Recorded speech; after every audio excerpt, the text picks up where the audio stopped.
Hello and welcome everyone. This year got off to a pretty good start in terms of video games and has flown by quickly. We're now more than halfway through the year and I'm here to rate all of the games I've played in 2023 so far. Here's the list of all the games that we'll be going over and the rating system I'll be using. We'll start off with the games that came out this year, then we'll move on to some older games in part 2. There are quite a few to go through, so these will just be my overall thoughts and opinions rather than full reviews. Those will be on my channel. So, with that out of the way, let's begin. We started the year with a stealth release called Hi-Fi Rush from Tango Gameworks, the people who made The Evil Within. But this was totally different from the stuff they've made before. It was released on Xbox Series X, Series S, and on PC, and was a much needed boost for Team Green because they've had it pretty rough this generation.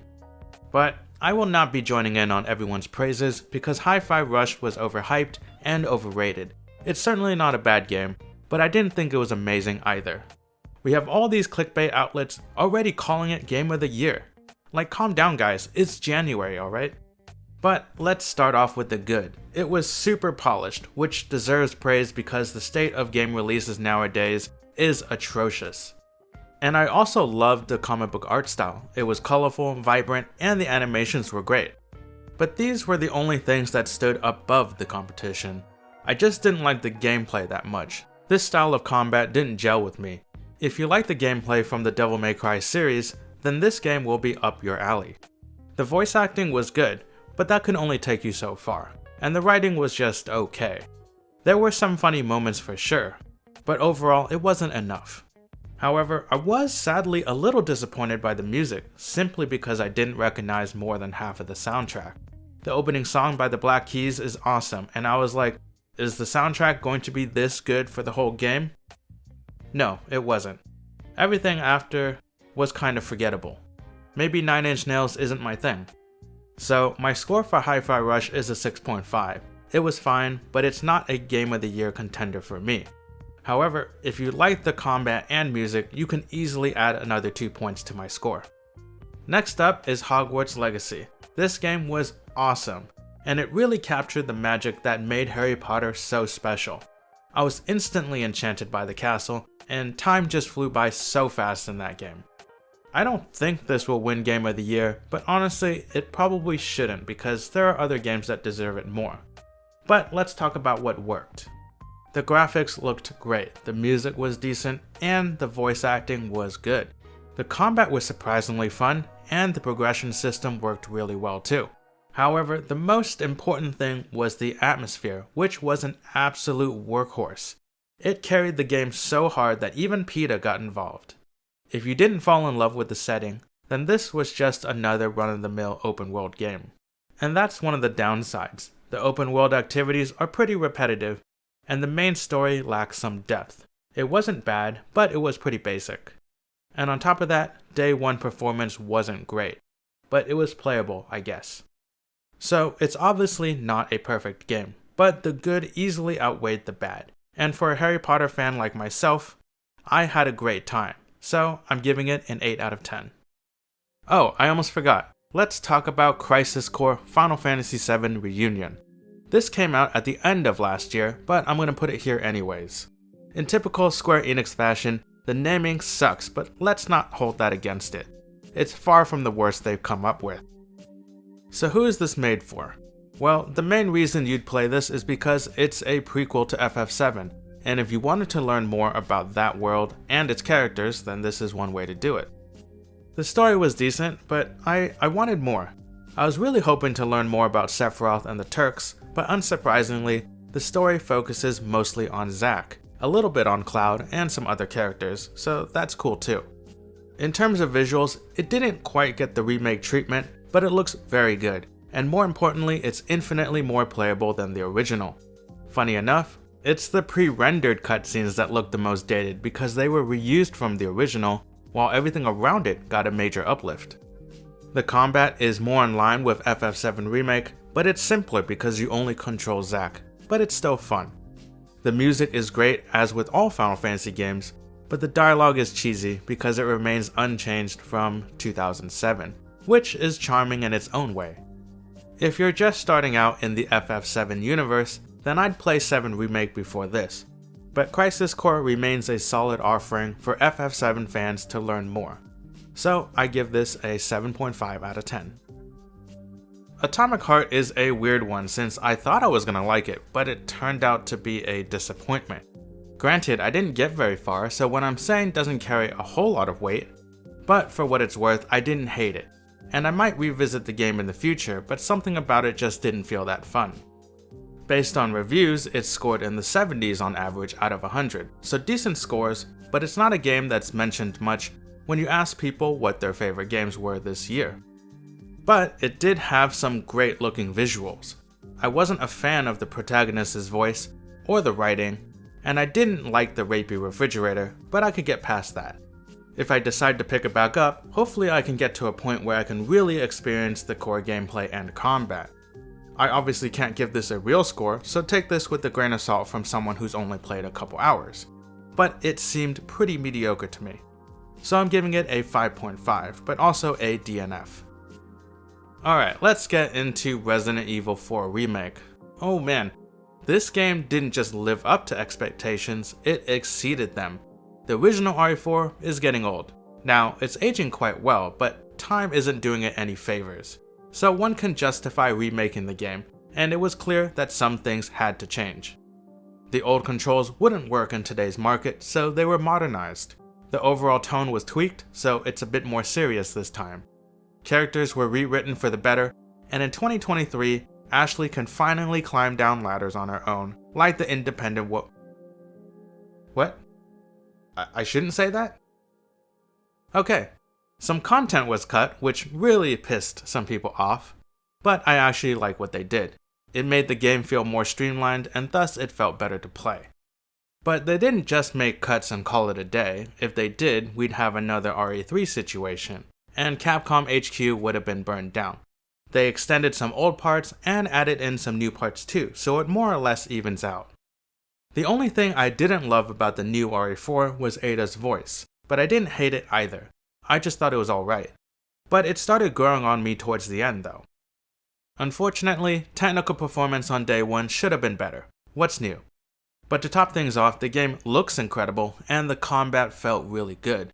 The game pretty much hits every mark dead on, and the one it didn't still grazed the target. A lot of changes were made, but it remains very faithful to the original. This is my front runner for Game of the Year, but there could be something in the second half that could take its place. Maybe. So I'm giving Resident Evil 4 Remake a 9.5. The much anticipated Jedi Survivor not only looks better than its predecessor, it plays better too. And when I say that, I'm not talking about the performance because that was a mess. But the gameplay felt more honed in. Now, there are still some issues with snapping onto targets, and traversal was still a bit janky, but the combat felt better overall.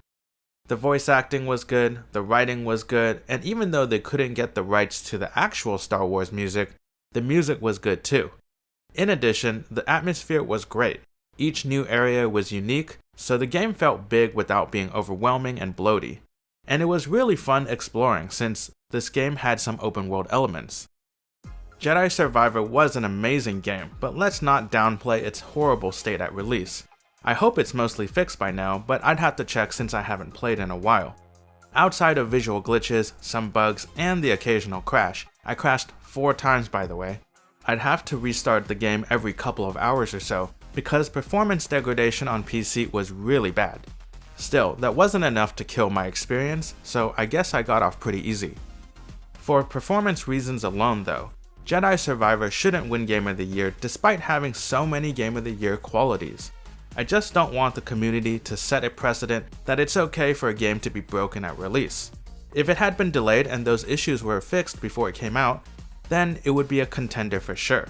And yet, in spite of all of its problems, I still like the game a lot, so I'm giving it a 9, but it doesn't deserve the year's top honor.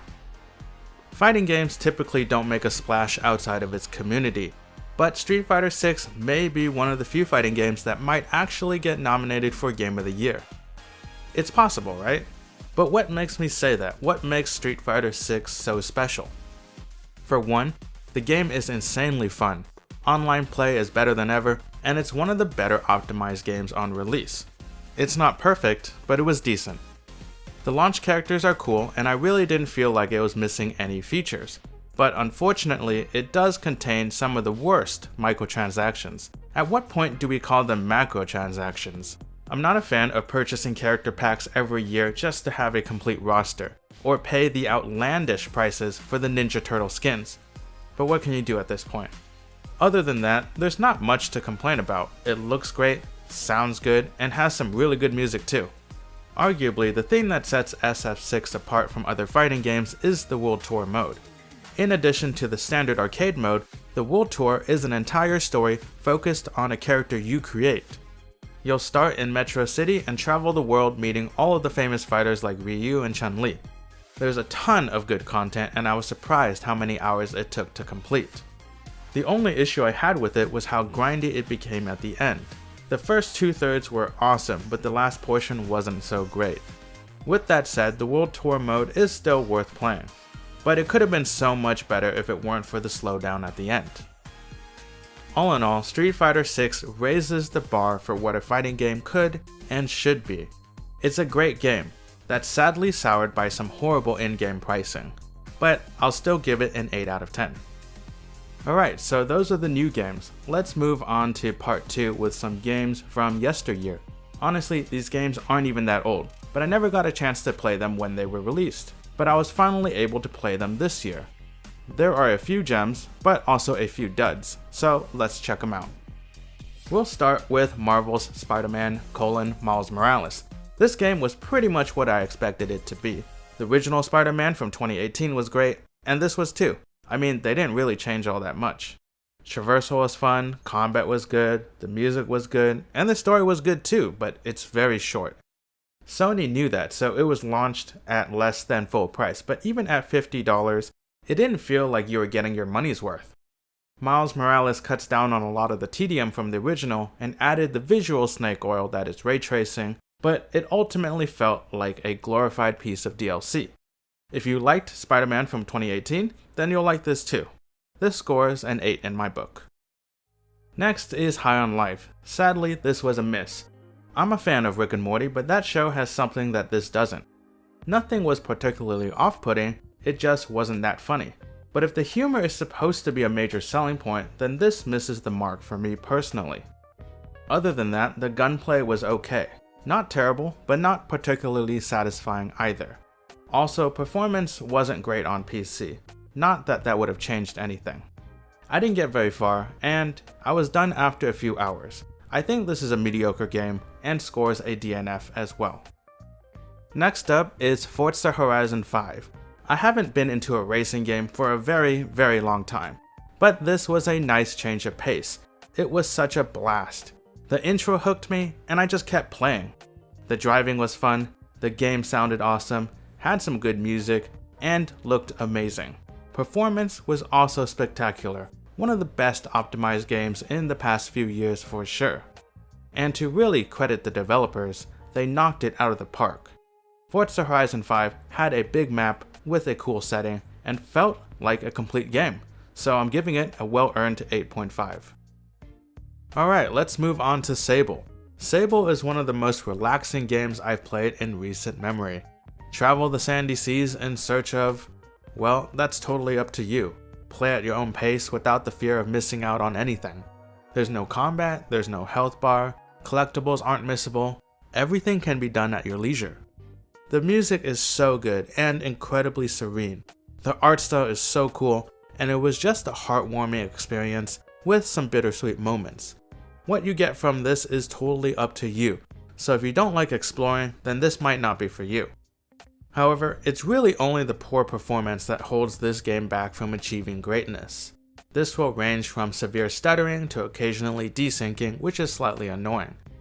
But despite its technical shortcomings, Sable is a calming outlet for stress relief, a 7.5 out of 10. I'm surprised I didn't like this game more. There's a cute fox cosplaying as Link, and it has a very clean and pleasing aesthetic. But it was also frustratingly cryptic. I liked the freedom, but not the directionlessness. So a lot of the time I just felt lost, and I don't like feeling like I have no idea what to do. The combat might also be a point of contention for some. It was fun at times, but the difficulty spike from normal encounters to boss fights was quite jarring. Surprisingly, Tunic wasn't the clear winner I initially thought it was going to be, so I'm giving it a 6.5. Guilty Gear Strive is a new one for me because I've never played an anime fighting game before, but it really impressed me. It had awesome music, sweet animations, high octane action, a clean art style, and cool looking characters. I mean, look at this guy, he's so sick. And this guy too, a samurai with a big ass sword, and he's a vampire. If we're judging games based on the number of belts on screen, then we have a winner. Luckily, the game is actually really fun, and has good netcode. That is, when the servers aren't being hacked. They're still adding new characters regularly, and they're even implementing new game-changing mechanics post-launch, which I didn't know you could do, so that's really cool. But there are also some things I don't like. Like with Street Fighter 6, I'm not a fan of the season passes you have to buy if you want the new characters. You can buy them individually, but that's an even worse value. And second, as with many fighting games, the story is just an afterthought. But overall, it's still a very good game. Do you know of a game where everything is awesome except for one thing, and that one thing just tanks your experience, like a vacuum that sucks out all of the fun? Signalis is that game for me. The sad bit is that it was totally preventable, which only makes this worse. The game started out strong, the setting was cool, and the premise was neat. But there was one really poor design choice that made the game incredibly frustrating. I'm talking about inventory management. It's like they haven't learned a thing from the decades of survival horror titles. There's no way to upgrade inventory space, so towards the end of the game, you'll find more stuff than you can carry. It's like moving out of your apartment with a Mini Cooper. It just wasn't fun. It wasn't a problem early on because there wasn't that much to carry, but it became so frustrating late game. While you can argue that Signalis is their debut title, it was also made in 2022, not in 1992. So this design choice, or absence of it, single-handedly made the game worse, which sucks because everything else was actually really good. If this wasn't an issue, it would have scored a healthy 7.5, but sadly it's a 6.5 from me. I've never played any LEGO game before, so I was actually pretty excited when this was first announced, but for some reason I never got around to playing it. Well, this year I finally did, and oh boy, did it not scratch any itches. There's a lot to like though. The visual presentation is fantastic, and it was very polished, which is great to see. The voice acting was also pretty good, and there were some amusing moments. Nothing laugh out loud funny, but it got some light chuckles from me. But like in any Star Wars game, the music leaves a little to be desired because they can't afford to put in the iconic score. I think the biggest hurdle for me was that this game is just aimed at kids. This would be a great game for younger gamers, or if you wanted to play it alongside your son or daughter, niece or nephew. Really, there's nothing inherently wrong with the game, it just wasn't for me. I'm giving this a 7, but take it with a grain of salt, because I didn't finish the game. And finally, last on this list is Eastward, another 2D Zelda-like game created by a little-known indie developer called Pixpill. Despite having anti-Hawaiian pizza propaganda, this game was pretty good, but had a few minor rough spots. These resulted in the occasional slowdown at weird moments, but it ran fairly well for the most part. The biggest weakness of the game was that the combat and puzzles were on the easier side, but overall I still had fun and was impressed with their debut title. The pixel art style might not be for everyone, but I found it really cute and the setting was really cool. The characters were great and the writing was surprisingly decent too, with funny and wholesome moments. Another thing that impressed me was that they even included a full game called Earthborn that you can play while you're playing Eastward. This game within a game was surprisingly addicting and reminded me of the early Dragon Quest titles. Eastward is a diamond in the rough. It isn't perfect, but it's worth a look. I'm giving it a 7.5. And that concludes the first half of the year. As always, thank you for watching and I hope you enjoyed this video. I'd love to hear which games you've played, and if you want, you can leave your ratings in the comments down below. It would be cool to compare notes. Here are all the games covered in this video and where they stand. Of the new releases, my favorites were Resident Evil 4, Star Wars Jedi Survivor, and Hogwarts Legacy. There are a few Game of the Year contenders, but let's not forget there's still more to come in the latter half of 2023.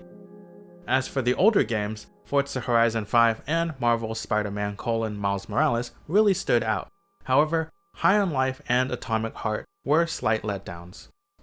I went through quite a few games and I had fun playing a lot of them. I'll be doing this again at the end of the year, so don't forget to come back for the Game of the Year awards. Once again, thanks for watching and I'll see you next time.